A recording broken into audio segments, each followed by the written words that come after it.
नौकान कुकली कना जे नोवा कुकली समाज रे अब उथल पुथले मचाव दाड़ेवा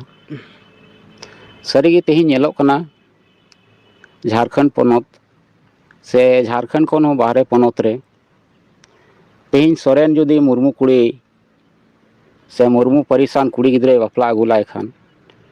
सोरेन परिसे एमाय कना मुर्मू कोड़ा टुडू कुड़ी बापला अगुलाय खान मुर्मू परिसे एमाय कना नोवा दो सरासल हपड़ाम को अड़ी मारंग अपमान कना हपड़ाम को ओका राय रीत को बनाव दो अटू का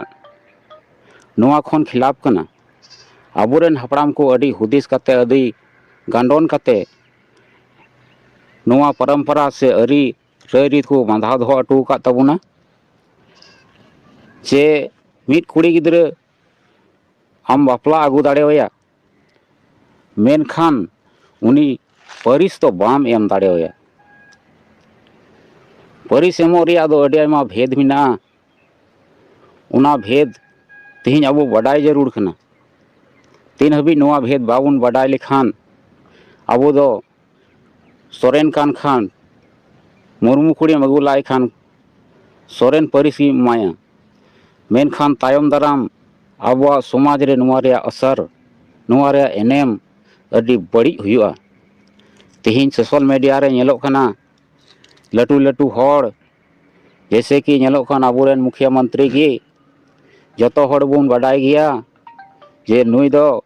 कल्पना मुर्मू कनाय मेनखान तेहिं हेमंत सोरेन बाबू आज बापला अगू कते सोरेन परिसे एमाय नोवा हूँ अड़ी मारंग भूल कना चेदा जे आबोरेन हपड़ाम को कुड़ी गिद्रे को लगी नौकान हर को दो अटू कादा तेहिं मान लिया उनी कुड़ी गिद्रे मिट जगह रे बाय थाम गांडी लेन खान से हटिंग लेन खान दाराय दिन इटा रे तुका दाड़ेवा ठाव दाड़ेवाय तबे उन जखे ओकाटा परिस उनी साबा सोरेन परिसे साबा से मुर्मू परिस से आया मुर्मू परिसे साबा नेल में मुर्मू परिस तेहिं जतो बन बडाय गया जे कल्पना मुर्मू कनाय आज आपाता परिसे एम का दिया तीना नेव कते धोरोम कते मेनखान नुई बापला अगू किदिया नोड़े सोरेन परिसे एमाय नोवा दो अड़ी मारंग भूल कना तबे सोरेन परिस एमाय खाय उनी मान लिया बोहा बोहा रे सगै हुयु कना तबे ओंडे बोहा होजोंग रे जरूर कना आदो निया गिन मेन किया